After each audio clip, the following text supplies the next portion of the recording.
It's me. I'm just about to head out into my own personal Narnia, and I thought that before I did, rather than making a shaky video where I didn't have a way to like hold up or support the camera while I was talking, I would use the steering wheel of my car as a support. Plus, it's mighty cold out today, so I thought before I bundled up and all that, I would do it in here. I have a very specific story I want to share. My training is going like super well, and one of the reasons is because I'm starting to do rock climbing, specifically bouldering, which is without any, oh, that's pretty, that's attractive. Specifically because I'm doing it without any I'm doing bouldering, so that is without any ropes. It's like lower down. If you've ever done any indoor rock climbing, like it's the kind that you don't have a harness or anything. You're just like climbing. I think it's probably 20 feet or less that I'm ascending. I'm really low down in the sort of rankings in terms of like I'm a beginner, so I'm doing like beginner V0, V1, if you know any of the rankings. I think they go up to like V8 or 9. And that's cool. I'm not doing it to like be an amazing super climber. I'm doing it because it is awesome and amazing and I love it. And it comes into the story that I have to tell today. So, and my training, by the way, if you're new to these videos, is I'm in training to walk across the north of England, which I'm doing in May. It is confirmed. I have lodging each night. I have a flight. I'm going. I'm so excited, and oh, and the other thing I'm doing is because it's getting wintry here, I am doing more training indoors. So climbing is part of that, and also dancing is part of that. And I want to invite you to a dance-a-thon, the first of several, I hope. I'm having the very first one on New Year's Day. There will be an Eventbrite. It's free, but I'm inviting people to sign up through an Eventbrite link. That way, like, I don't have to worry about sending out a bunch of email or like a mass email. Instead, you can sign up, and you'll get like everything will come right to you. Come for one song or come for the entire 3 hours, which this first one is going to be, the amount of time that it's apparently going to take me to go from a place called Cleator on my England trip to a place called Ennerdale. That is the shortest leg of the trip. It's 5.5 miles. It's like the shortest day of the trip. The longest day is 16 miles, and that is, I believe it's from a place called Borrowdale, and I don't remember where I end up, maybe Orton. That's 16 miles. I want to do that on or about my birthday in April, so I kind of want to build up to be able to do like 7 hours of dancing in a row. That's going to be a long-ass dance-a-thon. I really hope you're there for that too. But let's concentrate on the New Year's Day one. 3 hours. Come for one song. Come for the whole 3 hours. Have your camera off. I don't care. Just be there with me. I would love it. It would be so much fun. So, okay. That's one way that I'm training, right? Another way is with this climbing that I've been doing. With the indoor rock climbing, and I'm loving it. I've gone 3 times. I am now to the point where like I really want to I want to do a membership. Like I want to go once a week if I can. I want to combine this with my skiing, which Jay and I will start up with skiing pretty soon. And anyway, okay, so here's the story that I want to tell. Once upon a time, there was a mom and a little boy, an 18-month-old, 2-year-old boy, and the mom was an aerobics instructor. So the little boy would come with the mom, and after aerobics, so the little boy would go into the childcare there at the YMCA while the mom taught aerobics. And then the little boy always looked forward to this. They would go and they would get a basketball, and they would take the basketball, and he would be just all excited, wandering down the hall, running down the hall. They would go into the big gym where there was nobody at that time of day, and they would get to play basketball. And they would throw the basketball, and they would catch it, and they would throw it up at the big, hoops, and it would be so much fun to chase and play with this basketball. And inevitably, this happened every week. There would come a time when it was time to go home and be done playing basketball. And the mom knew that the little boy was going to lose his mind when it was time to go home from playing basketball. And she gave the 2-minute warning. Actually, she gave the 5-minute warning, and then she gave the 2-minute warning, and then she gave the 1-minute warning. And then it was time to pick up. Usually what happened was it was time to pick up the little boy, pick up the gym bag, pick up the basketball, and carry it all through the halls. Unfortunately, the gym was the furthest point away from the place to drop off the basketballs and leave in the YMCA. So you can picture this mom, kind of basketball and child over one shoulder. Well, the kid was underneath, and the basketball under the other arm. Screaming bloody murder, this little boy is going down the hall week after week after week after week for months. And the people looking at them as they're walking down the hall, and the sort of, I mean, this boy was screaming bloody murder as they walked down the hall. And it happened every single time. And sometimes there were looks of compassion, and sometimes there were looks of horror, and sometimes there were looks of anger, and sometimes there were even comments.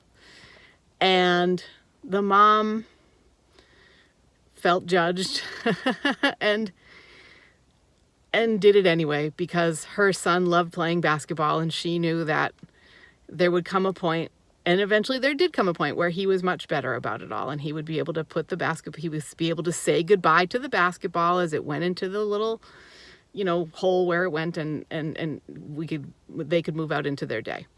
So now we fast forward to the boy has grown up into an 18-year-old man, and his mom has decided that she wants to learn how to go rock climbing. And he's very good at rock climbing. And so they go together.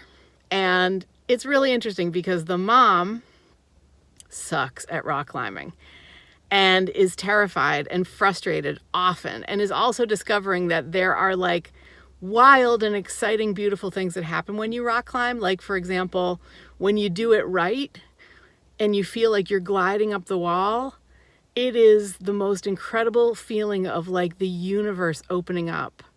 It's incredible. And then one day, the day comes when this mom has been taught by her son how to do fall training, because she got scared one day on the wall. And so her son taught her how to go really high. I mean, her head's 12 feet in the air. To her, that felt really high. And let go, take what's called a panic breath, which is where you breathe in twice, and then you breathe out a nice long out breath, and you let go as you breathe out. And the mom let go and fell, as you're supposed to do, from this really high height, and was terrified, and then landed on the ground really exhilarated and excited because she did it. And then she started to like falling as much as she liked climbing. But while she's doing all this, she's not quiet. This mom is a very bad-mannered climber. She screams in frustration. She yells. She is vocal. She swears. She loses her mind. I mean, like, she just can't hold back. It's a little bit of like, she's almost like a child in a new environment trying to get used to, and just the emotions are on the sleeve. And the thing about, and it's even when she's excited and happy, these emotions come out. I mean, it's really interesting what's been happening. And this child, this boy, I mean, the son, who was once upon a time a child allowed and encouraged to get used to enjoy what he enjoyed, and then to get used to it in his own time, to learn the manners of leaving the basketball and saying goodbye to the gym. He is now encouraging this mom in the manners of, not the manners of the gym, but in owning her own heart and emotions, and doing it her way. And when she succeeds, he celebrates with her. and he teaches her technique, and he's like, amazing. And this is me, and this is my Jay, and this is my training for crossing England. And I never in a million years would have thought that this is what it would be like to train. I mean, like, this has taken me in avenues I would never have thought. And that was what I wanted to share with you today. I'll have the next update I want to do, honestly, is about food, because that's been another way that this has been mind-blowing for me. But today I want to leave you with a story. Like, we never know. We just never know what is happening when we are raising our kids, and when we are kind of going about our lives, you know, and when they return to us the love and kindness,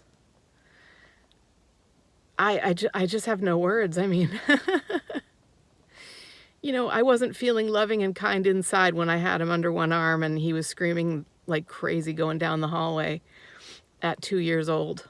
But when I think back on it, I can remember just saying to him, like, I know how hard this is for you, honey. And I didn't worry so much about the people that I was walking past who maybe had judgment and had, like, you know, they were annoyed or whatever. I focused on my child and I tried to make him feel loved. And like, now here we are in a place where he's not, at 18, you'd think he'd be mortified at the way his mother is behaving in the gym, and he's totally not. He's like, are you okay, Mom? You just fell off the wall. How are you feeling? And I just it's like amazing. So, yeah, so that's my training right now. And, I think it's incredible. I have a huge thanks to him, my climbing teacher. I have a huge thanks to you, because part of the reason I'm still doing this is because I'm hearing from you. I am so grateful to you for, like, gosh, I mean, the other thing that I did this week or recently, like last week, was I discovered that I have ADHD. I never had seen through this lens before. I watched a really cool movie called, a documentary called The Disruptors, and I realized, oh my goodness, I absolutely 100% have ADHD. Have had it all my life. I have it, it's shown up in me in exactly the way that it shows up in girls and women, which is different from a lot of the time how it shows up in boys and men. And I'm just blown away. So that's been a thing. I created a podcast episode about that. I'm now beyond like worrying about the sort of label. If you listen to the podcast episode, you might notice that I was very upset about having a label that had the words deficit and disorder in them, but I'm much, much better now about that. I did come up with a better label. I personally prefer, if I'm going to think about it, like I much prefer creative energetic curiosity syndrome. In fact, I bought the domain name creativeenergeticcuriosity.com, so we'll see what happens with that in the new year. But like, no wonder I love rock climbing, for goodness sake. No wonder like skiing is one of my favorite activities. And to get to do those things with like loved ones is pretty great. And I also want to say thank you, because I feel incredibly supported by you. Like, I've been posting about these journeys of mine, the ADHD journey, the journey across England, the climbing, and I'm hearing from you, and it means so much. I'm being supported by you. Like this England trip is crowdfunded. Like, it's amazing. It's being crowdfunded. Like, my flight is completely paid for. I thank you for the support. I'm putting the Gofundme link in here. And I'm also putting the link to kaylockculp.com/adventures, because like, that's where you can see all the kind of back videos I've created about the lessons that I've been learning, and kind of what my training has been like, in case you want to do that. And I can't seem to make a video that's less than 10 minutes, and for that I apologize. I imagine there will be one at some point, but in the meantime, I'm just grateful that you're here. Thank you so much for all your support, emotional, and every other kind that there is. I think it frankly all comes down to emotional. I love you. It's good to be on this journey with you. Thank you. I hope to be back like very soon, because the food thing has been nuts as well. That's how this all started, and I've been thinking about it a lot recently. All right, love to you, love you so much. We'll talk to you soon. Bye.